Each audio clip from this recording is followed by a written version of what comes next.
Hello, Facebook.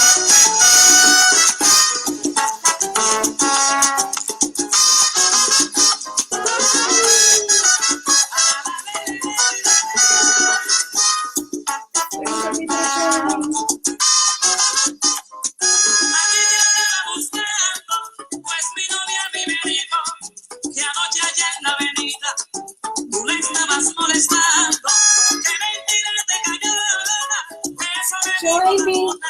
Who's there? Who loves you some joy and yo-yo?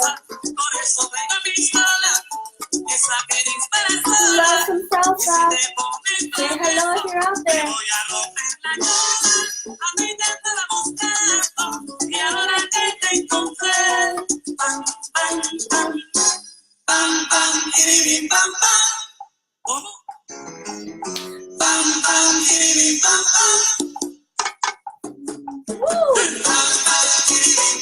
All right. Just wanted to catch your attention and see how everybody is doing today. All right. So today, welcome. We're going to talk about getting over self-doubt when you are buried in it.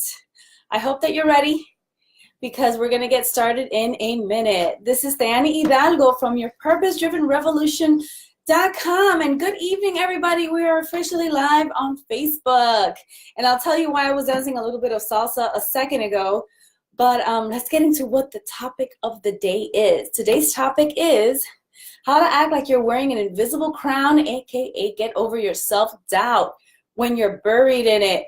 So thank you for joining me today, joining me today and every Thursday at 9, because it is your weekly dose of high vibe, forward thinking, and revolutionary content that encourages you to discover the passions that lead you to your purpose. And I'm still catching my breath after that salsa skit, so thank you guys for joining me, and for, you guys should be here dancing with me, I think. So thank you guys. I think my brother just joined too. Hi guys. All right, so I know so many of you who are going through this feeling of self-doubt, not feeling enough, not feeling worthy, and just feeling like enough and like you can be and just act like yourself, right? So I totally, absolutely understand where you're coming from. And so this is actually for you, for those of you who just, want to be yourself, who want to be more confident, who want to be, a better version of you even. So today we're going to get into a bit of that and the 5 ways that you can figure out how to do that, right? All right, so I know that you can relate to all those feelings of self-doubt. And so when it comes to pursuing your passions, which I talk about all the time, and going for a job interview, engaging with people, and even finding your partner, right? Just truly putting yourself out there as a unique individual. Let's talk about that and what are the ways to get over your self-doubt and truly own your power. And you're about to learn some of that today. So for those of you who just joined, we're talking about how to act like you're wearing an invisible crown, aka get over your self-doubt when you're buried in it. So let's get started with number 1. So number 1, discover where it comes from, but don't live there. So if you're feeling those feelings of like, man, unworthiness, like, let's start figuring out where that stuff comes from, right? Because you're not born with it, right? I often talk a lot about beliefs and where these unserving ones, like these unserving beliefs actually come from. I talk about that in my Purpose with Passion program and how it shows up in your life, whether you're pursuing a job, being in public, or even just finding a relationship, right? Just being connected with another person that you want to maybe date. It may have to do with some of your history and where you actually learned it from, or how you even, use the self-doubt to adapt to certain situations that you've experienced in the past, or getting through something that you learned it from, right? You've learned it from certain places. So let's talk a little bit about that. Remember, not everything comes from a bad place. So just because, you might be, shy and feeling that way doesn't mean that it came necessarily from a bad place. It might have been with good intentions that you thought that way. So your mind and your body, we often use these things as a defense mechanism to protect ourselves. So for example, when I was in elementary school, and this was like maybe, I want to say 3rd or 4th grade, I got in trouble a lot for talking in class.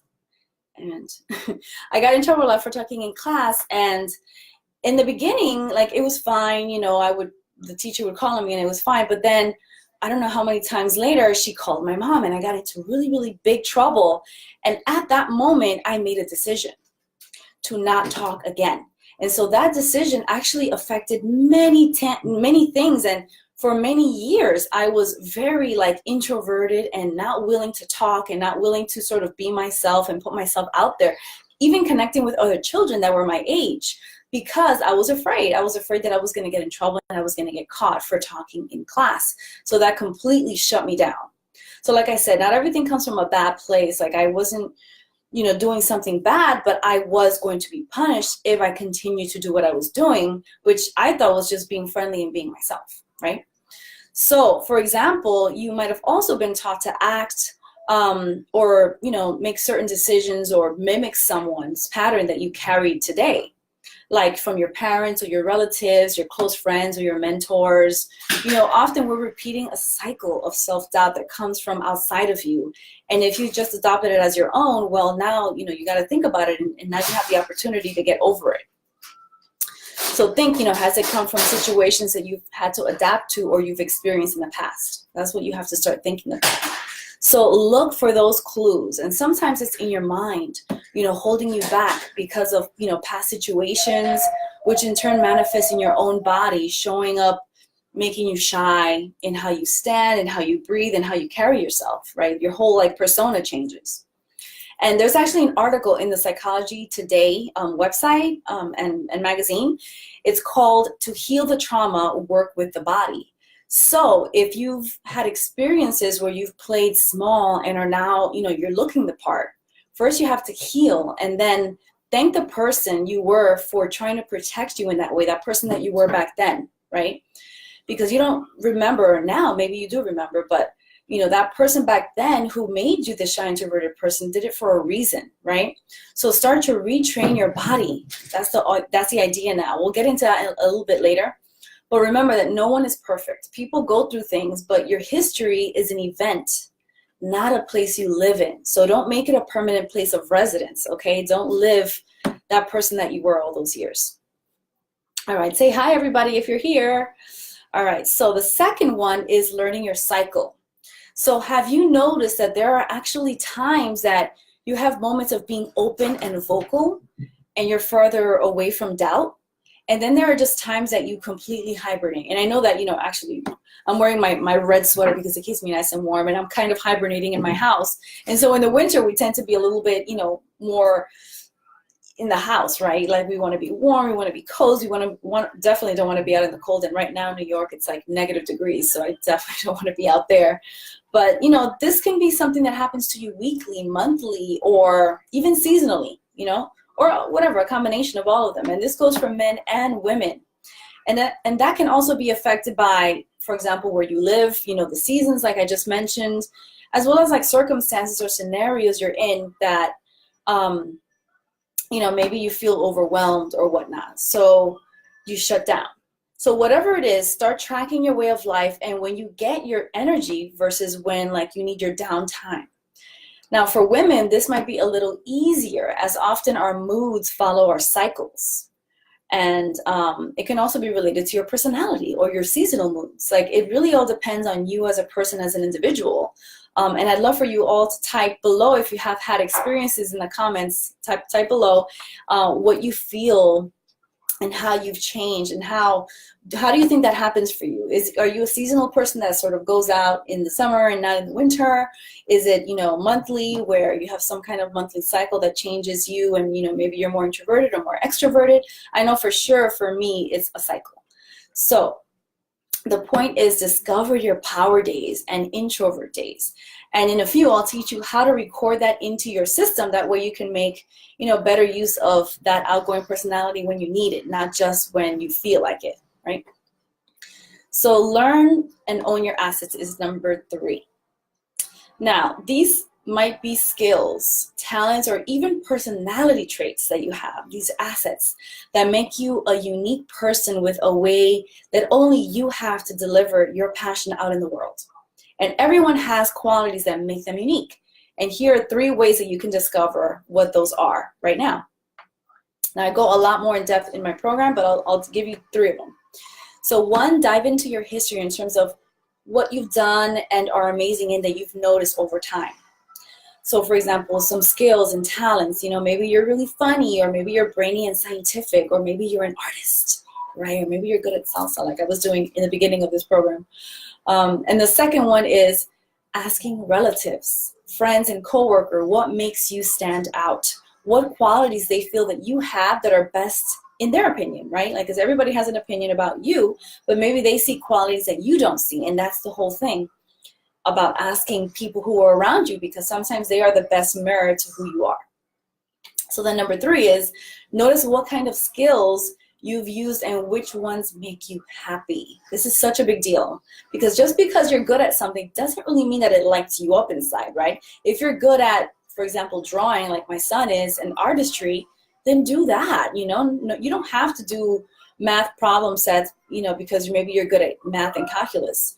Do whatever works for you and what lights you up. So based on those 3 things, write all of those down in a journal and keep them on your bathroom mirror or somewhere where you can actually see it, and say to yourself every morning, I am amazing at this, and this is how I can stand out and feel good. Okay? So I want you to say that to yourself. So now number 4, create a new avatar. So now that you've understood what your history is and maybe what some of the skills are that you have, and also like your patterns of like when you feel your optimal best, let's create a new avatar, meaning a new persona, creating a new persona for yourself. So use everything you've learned about how amazing you are to create this avatar or personality, and relabel your experience to be more of like a survivor of whatever history that you've experienced in the past, so that way that you can start reframing it and seeing it in a different way. That experience that you had, you can see it, you can change it, and you can make it into a tool that you can use to improve, whatever experiences you have in the future that are even remotely similar to that one. But also use those experiences to sort of like amp you up and like say, like, I got through that, and now look, I've become a better person because of it. So remember, you can't keep the same labels and expect to act differently. An incurable disease is incurable by label, right? So similarly, you can't get over self-doubt if you label yourself as doubtful and shy, etc. So be careful the words that you're using, because who you were in the past, it doesn't have to be the person you are now. Let that person take a back seat if it's not the person that you actually want to be. Think about who you are becoming, who you want to be, yeah? So give the new bodacious, divalicious you a name, and take him or her out on the town with number 5, which I'm about to get into right now, which is do what makes you come alive. So now that you've experienced who you are and all the amazing qualities that you have, and you've learned your history, you've learned to kind of let that go and use the good things that are serving you, start getting into the things that you love. You saw me dancing in the beginning of this video, and the reason I did that is because when I dance, man, I feel like alive, right? It makes me feel like a passionful, sexy goddess. And first of all, red is like my favorite color. So even wearing red just makes me feel like, oof. So any chance I get that I can get away with it, I'll wear the clothes and make me feel so good. I will go places where I feel welcome, where I feel alive, where, people treat me like the person that I want to be, that passionful, sexy goddess, right? So take your new avatar out and do the things that you love. Dress it up, go dance, do creative projects, even traveling, right? Because I've traveled a lot. And oh my gosh, it makes me feel so amazing to be able to connect with people outside of the US, There's people out there, go out and celebrate and enjoy. So do whatever brings out that beautiful energy of yours with your invisible crown, okay? So coach's orders for you to go and do that. And that's it. That's your top 5. So thank you all so much for joining. If anyone has any questions, scenarios, or anything that I can help you with, please post it below. I am so incredibly excited and happy and hyped for you, because my goal is to get, hundreds, thousands of people to really own that lush self, that bodacious, vivacious, passionful person that I know you have inside, and that, you know, will allow you to live your life to the fullest. And that's what I wish for you and for everyone. So to learn more about what makes you come alive and own your new avatar, please PM me or message me below and join the Purpose with Passion program. I'll drop a link in the comments below.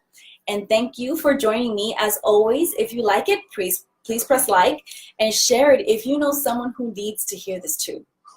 This is Danny Hidalgo from your Purpose-Driven Revolution with your weekly dose of high vibe, forward-thinking, and revolutionary content that encourages you to discover the passions that will lead you to your purpose. And I encourage you to join me next Thursday at 9 o'clock, same time, same social channel, to get to the passionful side. So I will see you there. See you next time. Bye.